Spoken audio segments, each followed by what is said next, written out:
जय माता दी।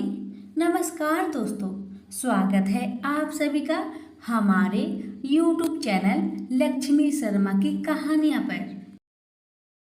ओम नमो भगवते वासुदेवाय। प्रिय भक्तगणों, आज आप सभी श्रवण करेंगे श्रीमद् भागवत पुराण महात्म्य कथा 2।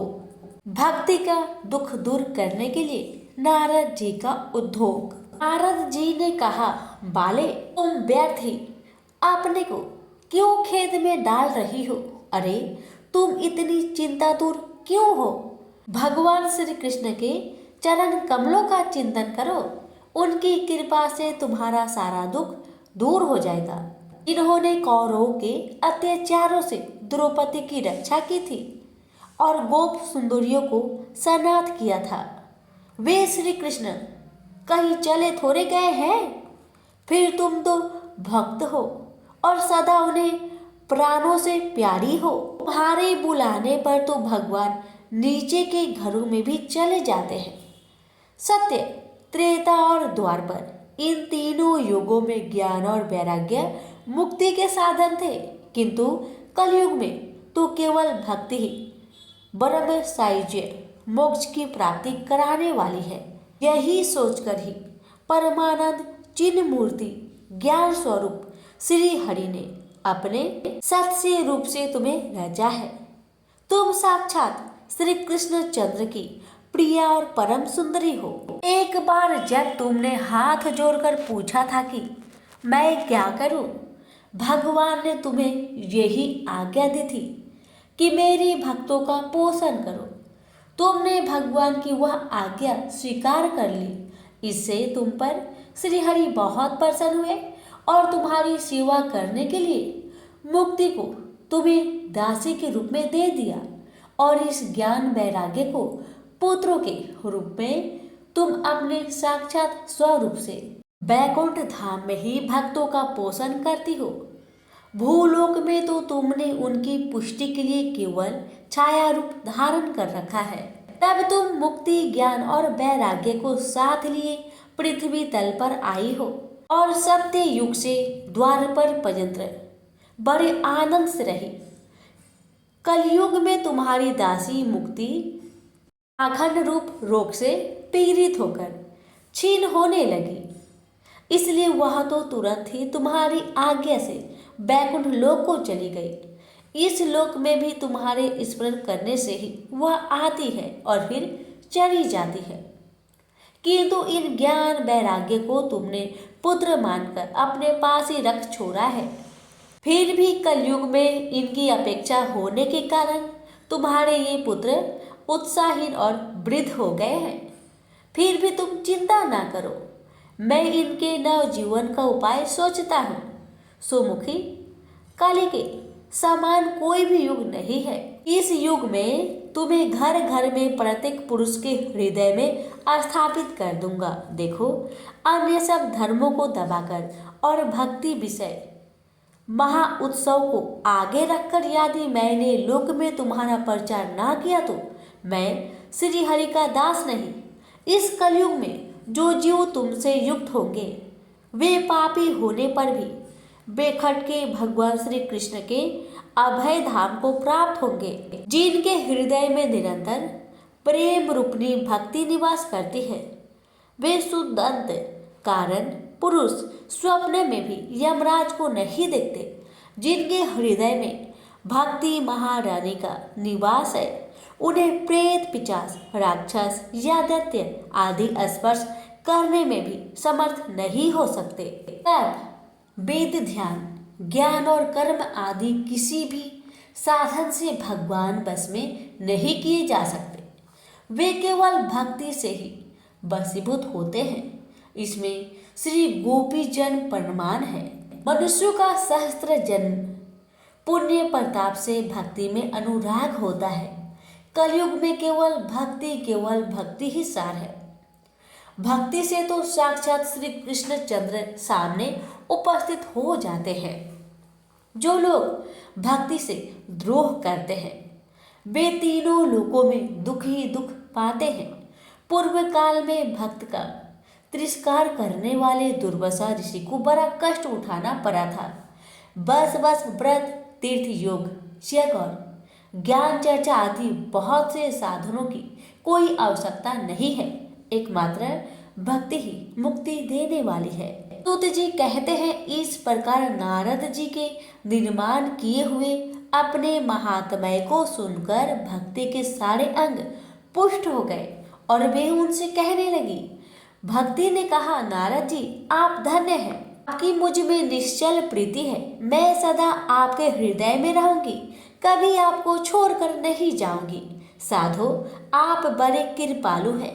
आपने क्षण भर में ही मेरा सारा दुख दूर कर दिया, किंतु अभी मेरे पुत्रों में चेतना नहीं आई है।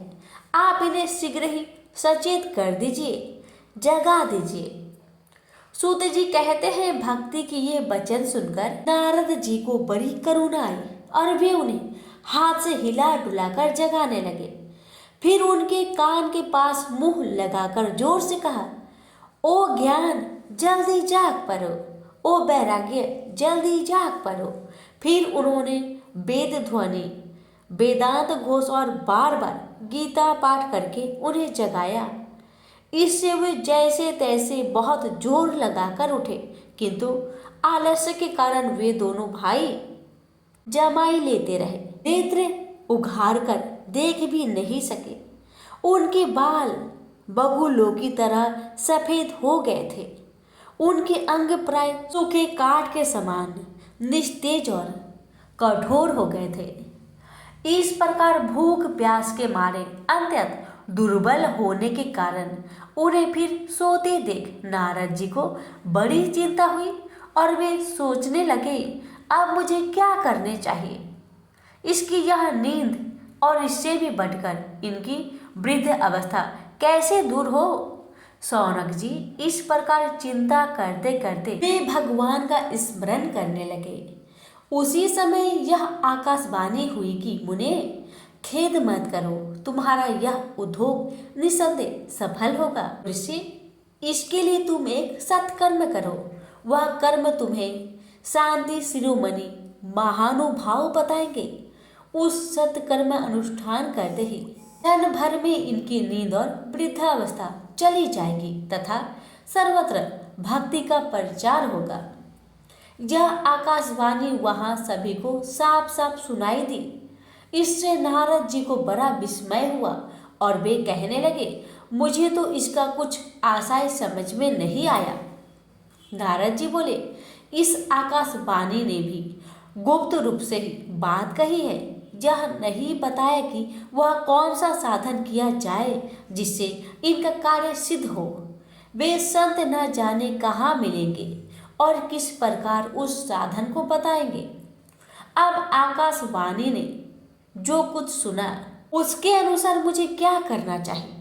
सूत जी कहते हैं, शौनक जी, अब ज्ञान वैराग्य दोनों को ही छोड़कर नारद मुनि वहां से चल पड़े और प्रत्येक तीर्थों में जा जाकर मार्ग में मिलने वाले मुनीश्वरों से वह साधन पूछने लगे। उनकी उस बात को सुनते तो सब थे, किंतु उसके विषय में कोई भी निश्चित उत्तर नहीं दे पाता। किसी ने उसे असाध्य बताया, कोई बोले इसका ठीक ठीक पता लगाना ही कठिन है। कोई सुनकर चुप रह गए और कोई तो अपनी अवज्ञा होने के भय से बातों को टालकर आगे खिसक गए। कि लोक में महान आश्चर्यजनक हाहाकार मच गया। लोग आपस में कानफूसी करने लगे। भाई, जब वेद ध्वनि, वेदांत घोष और बार बार गीता पाठ सुनाने पर भी भक्ति, ज्ञान और वैराग्य ये तीनों नहीं जगाए जा सके, तब और कोई उपाय नहीं है। स्वयं योगी राज नारद को भी जिसका ज्ञान नहीं है, उसे दूसरे संसारी लोग कैसे बता सकते हैं। इस प्रकार जिन जिन ऋषियों से इनके विषय में पूछा गया, उन्होंने निर्णय करके यही कहा कि यह बात दुस्साध्य ही है। तब नारद जी बहुत चिंतातुर हुए और बद्री वन में आए। ज्ञान वैराग्य को जानने के लिए वहां उन्होंने यह निश्चय किया कि मैं तप करूंगा। इसी समय उन्हें अपने सामने करोड़ों सूर्य के समान तेजस्वी सनकादि मुनीश्वर दिखाई दिए। उन्हें देखकर वे मुनिश्रेष्ठ कहने लगे। नारद जी ने कहा, महात्माओं, इस समय बड़े भाग्य से मेरा आप लोगों के साथ समागम हुआ है। आप मुझ पर कृपा करके शीघ्र ही वह साधन बताइए। आप सभी लोग बड़े योगी हैं, बुद्धिमान और विद्वान हैं। आप देखने में 5-5 वर्षों के बालक से ज्ञान पढ़ते हैं, किंतु हे पूर्वज के भी पूर्वज, आप लोग सदा बैकुंठ धाम में निवास करते हैं, निरंतर हरि कीर्तन में तत्पर रहते हैं, भगवत लीला मित्र का रसास्वादन कर सदा उसमें उन्मत्त रहते हैं और एकमात्र भगवत कथा ही आपके जीवन का आधार है। हरि शरणम, भगवान ही हमारे रक्षक है। यह वाक्य मंत्र सर्वदा आपके मुख में रहता है। इसी से काल प्रेरित वृद्ध अवस्था भी आपको बाधा नहीं पहुंचाती। पूर्व काल में आपके भ्रूभंग मात्र से भगवान विष्णु के द्वारपाल जय और विजय तुरंत पृथ्वी पर गिर गए थे और फिर आपकी ही कृपा से वे पुनः बैकुंठ लोक पहुंच गए। धन्य है, इस समय आपका दर्शन बड़े सौभाग्य से ही हुआ है। मैं बहुत दीन हूँ और आप लोग स्वभाव से ही दयालु है, इसलिए मुझ पर आपको अवश्य कृपा करनी चाहिए। बताइए, आकाशवाणी ने जिसके विषय में कहा वह कौन सा साधन है और मुझे किस प्रकार उसका अनुष्ठान करना चाहिए? आप इसका विस्तार से वर्णन कीजिए। भक्ति, ज्ञान और वैराग्य को किस प्रकार सुख मिलता है और किस तरह इनकी प्रेम पूर्वक सब वर्णों में प्रतिष्ठा की जा सकती है। सनकादि ने कहा, देव ऋषि, आप चिंता ना करें, मन में प्रसन्न हो। उनके उद्धार का एक सरल उपाय पहले से ही विद्यमान है। नारद जी, आप धन्य हैं। आप वीरोक्त के शिरोमणि हैं, श्री कृष्ण दासों के स्वतः पद प्रदर्शक एवं भक्ति योग के भास्कर हैं। आप भक्ति के लिए जो उद्योग कर रहे हैं, यह आपके लिए कोई आश्चर्य की बात नहीं, समझनी चाहिए। भगवान के भक्त के लिए तो भक्ति की सम्यक स्थापना करना सदा उचित ही है। ऋषियों ने संसार में अनेकों मार्ग प्रकट किए हैं, किंतु वे सभी कष्ट साध्य है और परिमाण में प्राय स्वर्ग की ही प्राप्ति कराने वाली है। अभी तक भगवान की प्राप्ति कराने वाला मार्ग तो गुप्त ही रहा है। उसका उपदेश करने वाला पुरुष प्राय भाग्य से ही मिलता है। आपको आकाशवाणी ने जिस सत्कर्म का संकेत किया है उसे हम बताते हैं। आप प्रसन्न और माहित चित होकर सुनिए। नारद जी, दर्भ यज्ञ, तपोयज्ञ, योग यज्ञ और स्वाध्याय रूप ज्ञान यज्ञ, ये सब तो स्वर्ग दी की प्राप्ति कराने वाली कर्म की ओर संकेत करते हैं। पंडितों ने ज्ञान यज्ञ को ही सत्कर्म का सूचना माना है। वह श्रीमद् भागवत परायण है, जिसका गान सुकादि महानुभाव ने किया है। उसके शब्द सुनने से ही भक्ति, ज्ञान और वैराग्य को बराबर मिलेगा। इससे ज्ञान वैराग्य का कष्ट मिट जाएगा। सिंह की गर्जना सुनकर जैसे भेड़िया भाग जाते हैं, उसी प्रकार श्रीमद् भागवत की ध्वनि से कलयुग के सारे दोष नष्ट हो जाएंगे। अब प्रेम रस प्रवाहित कराने वाली भक्ति, ज्ञान और वैराग्य को साथ लेकर प्रत्येक घर और व्यक्ति के हृदय में कीड़ा करेगी। नारद जी ने कहा, मैंने वेदांत की ध्वनि और गीता पाठ करके उन्हें बहुत जगाया, किंतु फिर भी भक्ति, ज्ञान और वैराग्य ये तीनों नहीं जागे। ऐसी स्थिति में श्रीमद् भागवत सुनाने से वे कैसे जागेंगे? क्योंकि उस कथा के प्रत्येक श्लोक और प्रत्येक पद में भी वेदों का ही तो सारांश है। आप लोग शरणागत वत्सल है तथा आपका दर्शन कभी व्यर्थ नहीं होता। इसलिए मेरा यह संदेह दूर कर दीजिए, इस कार्य में विलंब न कीजिए। सनकादि ने कहा, श्रीमद् भागवत की कथा वेद और उपनिषद के सार से बनी है, इसलिए उनसे अलग उनकी फल रूपा होने के कारण वह बड़ी उत्तम जान पड़ती है। जिस प्रकार रस वृक्ष की जड़ से लेकर शाखा पर्यंत रहता है, किंतु इस स्थिति में उसका अवसादन नहीं किया जा सकता, वही जब अलग होकर फल के रूप में आ जाता है तब संसार में सभी को प्रिय लगने लगता है। दूध में घी रहता ही है, किंतु उस समय उसका अलग स्वाद नहीं मिलता, वही जब उससे अलग हो जाता है तब देवताओं के लिए भी स्वाद वर्धक हो जाता है। खांड ईख के और छोर और बीच में भी व्याप्त रहती है, तथापि अलग होने पर उसकी कुछ और ही मिठास होती है। ऐसी ही यह भागवत की कथा है। यह भागवत पुराण वेदों के समान है। श्री व्यास देव ने इसे भक्ति, ज्ञान और वैराग्य की स्थापना के लिए प्रकाशित किया है। पूर्व काल में जिस समय वेद वेदांत के परगामी और गीता की भी रचना करने वाले भगवान व्यासदेव खिन्न होकर ज्ञान समुद्र में गोते खा रहे थे, उस समय आपने ही उन्हें 4 श्लोक में इसका उपदेश दिया था। उसे सुनते ही उनकी सारी चिंता दूर हो गई थी। फिर इसमें आपको आश्चर्य क्यों हो रहा है जो आप हमसे प्रश्न कर रहे हैं?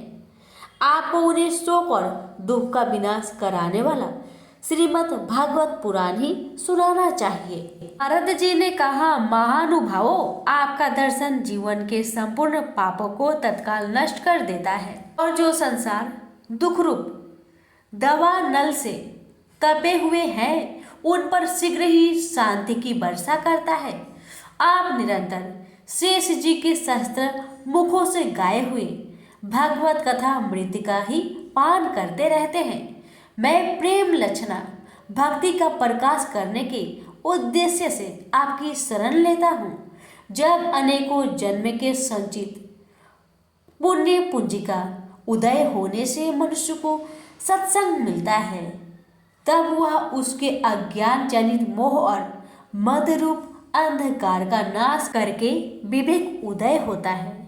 प्रेम से बोलिए श्री कृष्ण भगवान की जय।